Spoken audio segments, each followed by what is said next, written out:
Hello friends. क्या हाल चाल है आपके। मैं हूं निशांत कुमार और आज के इस वीडियो सेशन में मैं आपको बताऊंगा कि स्विच स्टेटमेंट का यूज हम जावा में किस तरीके से करेंगे। जो स्विच स्टेटमेंट है ये कंट्रोल स्टेटमेंट्स का एक पार्ट है और इसमें हम जावा के अंदर में स्विच स्टेटमेंट का किस तरीके से यूज करना है, इसका क्या सिंटैक्स है, इसका फ्लो ऑफ एग्जीक्यूशन क्या है, ये सारी चीजें हम लोग डिटेल में डिस्कस करने वाले हैं और ये किस तरीके से होता है। तो हम लोग आते हैं इक्लिप्स पे, जहाँ पे हम लोग डायरेक्टली कोडिंग के थ्रू इसको समझने की कोशिश करते हैं। तो सबसे पहले मुझे एक सपोज एक मेनू ड्रिवन प्रोग्राम बनाना हो यूजिंग स्विच केस। तो सबसे पहले तो स्विच केस है क्या।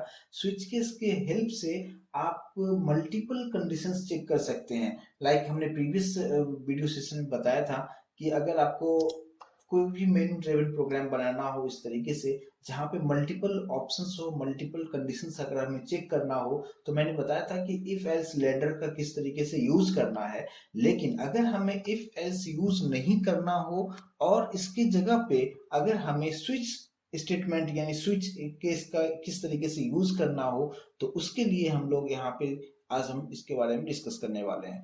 तो यहाँ पे एक प्रोग्राम हमें इस तरीके से बनाना है कि यूजर से दो इनपुट लेना है और इस दो इनपुट के साथ हमें क्या करना है, मींस एडिशन परफॉर्म करना है, सब्ट्रैक्शन परफॉर्म करना है। तो ये सारे ऑपरेशंस में चार कंडीशंस यहाँ पे हमने रखे हैं कि अगर आपको एडिशन परफॉर्म करना होगा तो वन प्रेस करना है, तो वन प्रेस करने के बाद ये एडिशन को परफॉर्म करेगा, टू करने पे ये सब्ट्रैक्शन देगा। तो इस तरीके से मैंने चार अलग अलग ऑप्शंस हमने यहाँ पे रखे हुए हैं और यूजर अपने अकॉर्डिंगली उसे जो भी परफॉर्म करना होगा वो यहाँ पे ऑप्शंस को इनपुट देगा और उसके अकॉर्डिंगली उसको सब्सट्रैक्शंस हो या मल्टीप्लिकेशन हो या डिवीजन हो वहां पे उसको डिस्प्ले करेगा। तो let's go to the Eclipse IDE और यहाँ पे हम लोग प्रैक्टिकली हम करके देखते हैं कि ये प्रोग्राम हम किस तरीके से बना सकते हैं। तो सबसे पहले अगर यहाँ पे हमें यूजर से दो इनपुट लेना है तो उसके लिए हमें सबसे पहले तो इंपोर्ट करना होगा और इंपोर्ट जो हम करेंगे स्कैनर क्लास को इंपोर्ट करेंगे। यूजर से इंपुट लेने के लिए स्कैनर क्लास यूज करना होता है और यहाँ पे इसके लिए हमें ऑब्जेक्ट भी बनाना होगा। तो स्कैनर के लिए हमने यहाँ पे ऑब्जेक्ट बना लिया और अगर आप ऑब्जेक्ट बनाते हैं तो यहाँ पे आपको एक कीवर्ड यूज करना है सिस्टम डॉट इन। और ये सारी चीजें किस तरीके से होता है मैंने इसके लिए एक अलग से टॉपिक बना के रखा हुआ है, एक वीडियो सेशन बना के रखा हुआ है, तो आप डिस्क्रिप्शन में जाके उसको आप डिटेल में देख सकते हैं। मैं यहाँ पे इसके बारे में काफी डिटेल में डिस्कस नहीं करूंगा। तो यहाँ पे हम लोग हमने दो वेरिएबल नहीं सॉरी तीन वेरिएबल में ले लिया एक्स वाई एंड जेड और यूजर को समझने के लिए मैंने कुछ यहाँ पे एक मैसेज हमने दे दिया और ये मैसेज इस तरीके से होगा क्या कि सपोज एंटर फर्स्ट वैल्यू, इस तरीके से मैंने एक मैसेज दे दिया यहाँ पे और उस फर्स्ट वैल्यू को मैंने स्टोर कर लिया एक्स के अंदर में हमने स्टोर कर लिया और सेम इसी तरीके से हमें एक और इनपुट लेना है, सेकेंड इनपुट जो लेना है और उस सेकेंड इनपुट को मैंने स्टोर कर लिया y में। तो यूजर ने यहाँ पे दो इनपुट दिया, एक को x में स्टोर किया, एक को y में स्टोर किया। अब यहाँ पे हमें ऑप्शंस यूजर को देना है कि क्या करना है जो भी दो इनपुट दिया गया है। तो एंटर चॉइस, यूजर से आप चॉइस ले रहे हो। यहाँ पे लाइन को ब्रेक करने के लिए हम \n यूज हम करते हैं, इसके बारे में भी लास्ट सेशन में काफी डिटेल में मैंने बताया था। और सेकंड ऑप्शंस मैंने सब्ट्रैक्शन के लिए दे दिया, थर्ड में हमने मल्टीप्लिकेशन दे दिया और फोर्थ में हमने डिवीजन दे दिया। तो इस तरीके से ये हमें ऑप्शंस देने के बाद जो भी यूजर चॉइस देगा उस चॉइस को मैंने स्टोर कर लिया, जेड में स्टोर कर लिया। तो यहाँ पे यूजर जो भी इनपुट दे रहा है चॉइस की 1 2 3 4 जो भी उसे एडिशन सब्ट्रैक्शन परफॉर्म करना होगा उस पर्टिकुलर नंबर को मैंने स्टोर कर लिया, चॉइस को स्टोर कर लिया जेड में। तो अब यहाँ पे हमें इफ एल्स लैडर यूज नहीं करना है, हमें यूज करना है स्विच स्टेटमेंट। तो किस तरीके से यूज करेंगे, तो यहाँ पे सबसे पहले आपको एक कीवर्ड यूज करना है स्विच, जो कि इनबिल्ट कीवर्ड है जावा का और ब्रैकेट के अंदर आपको चॉइस लिखना है कि कौन से चॉइस के अंदर वो जाने वाला है। तो चॉइस जो हमने स्टोर किया है जेड में स्टोर किया है तो जेड यहाँ पे हमने लिख दिया। यहाँ पे आपको कर्ली ब्रेसेस यूज करना है और स्विच के अंदर हम लिखते हैं केस और यहाँ पे वन कोलन जो है एक सिंटेक्स है, इसका पार्ट है। कोलन अगर आप मिस करते हैं तो आपको कंपाइल टाइम में ही एरर आपको दिखाएगा। तो यहाँ पे वन लेने का मतलब क्या है कि अगर सपोज यूजर ने चॉइस वन को सेलेक्ट किया तो वन स्टोर किस में होगा, जेड में। वही जेड यहाँ पे कैरी फॉरवर्ड होगा और वो सर्च करेगा केस वन को। तो जहां पे केस वन उसे मैच होगा उसके अंदर जाएगा और वो क्या प्रिंट करने वाला है। यहाँ पे सपोज मैंने कुछ मैसेज दे दिया, सपोज मुझे वन मतलब एडिशन परफॉर्म करना है, मैंने यहाँ पे दे दिया कि सम एज कॉन्केट करके मैंने यहाँ पे x प्लस वाई को परफॉर्म कर दिया। लेकिन इस केस से बाहर निकलने के लिए यहाँ पे आपको एक कीवर्ड यूज करना है ब्रेक।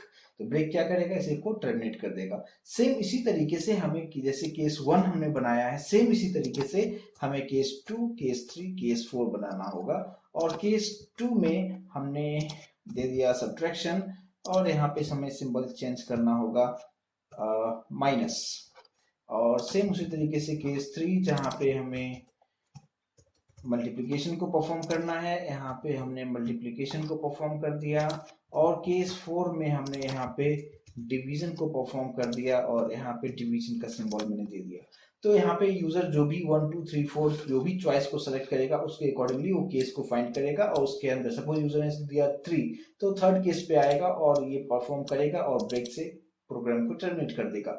लेकिन सपोज यूजर ने 1 2 3 4 के अलावा कुछ अलग ऑप्शंस दिया तो वो कहाँ जाएगा। जैसे हमारे पास इफ एल्स इफ में एल्स पार्ट हुआ करता था कि कोई भी ट्रू नहीं है तो वो एल्स में जाता था, तो यहाँ पे एल्स पार्ट नहीं होता है, यहाँ पे होता है डिफॉल्ट। और डिफॉल्ट में कुछ भी हम केस नहीं लिखेंगे, और इसके अंदर सिर्फ आपको स्टेटमेंट लिखना है। और मैंने यहाँ पे स्टेटमेंट सपोज दे दिया क्या, इनवैलिड चॉइस। इस तरीके से मैंने यहाँ पे दे दिया इनवैलिड चॉइस ट्राई लेटर, इस तरीके से मैंने दे दिया। और ब्रेक आपको सभी केस के बाद यूज करना है, तो यहाँ पे भी मैंने ब्रेक यूज कर दिया जो कि प्रोग्राम को टर्मिनेट कर देता है। तो यहाँ पे अगर यूजर ने सपोज 5 दिया, चॉइस 5 दे दिया, तो 5 इसमें स्टोर होगा, जेड में स्टोर होगा, वही 5 यहाँ पे आएगा। अब यहाँ पे आने के बाद स्विच के अंदर वो सर्च करेगा वेयर इज केस 5।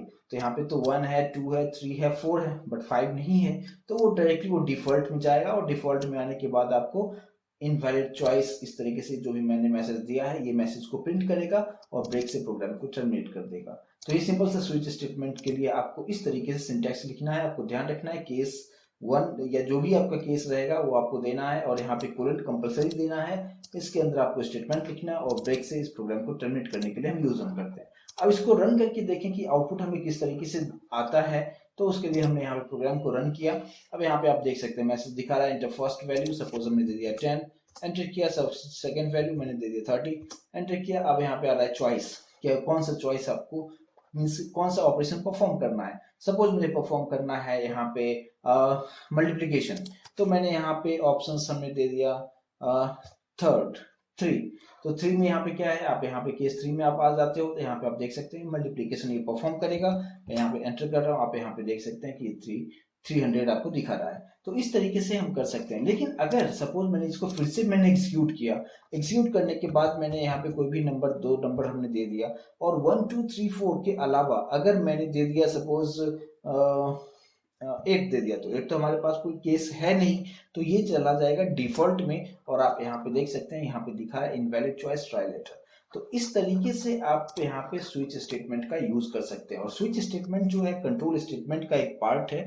तो कंट्रोल स्टेटमेंट के अंदर में आता है if else, nested if else ladder, और ये स्विच स्टेटमेंट होता है। तो इस तरीके से हम इसका इम्प्लीमेंटेशन करेंगे। और केस आपको क्या बनाना है वो आपके रिक्वायरमेंट पे रहेगा। जस्ट मैंने एग्जांपल के तौर पे आपको बताया कि किस तरीके से हम स्विच स्टेटमेंट का सिंटैक्स किस तरीके से लिखेंगे और इसका फ्लो ऑफ एग्जीक्यूशन किस तरीके से हो रहा है। तो ये कंप्लीटली मैंने आपको बताया स्विच स्टेटमेंट के बारे में। आई होप कि आपको ये समझ में आया होगा। अगर कुछ भी डाउट हो तो कमेंट बॉक्स में आप कमेंट कर सकते हैं, मैं आपको इमीडिएट रिवर्ट बैक करूंगा। So thank you so much guys. Next video tutorial में कुछ और भी हम टॉपिक के साथ हम लोग आएंगे। Thank you so much.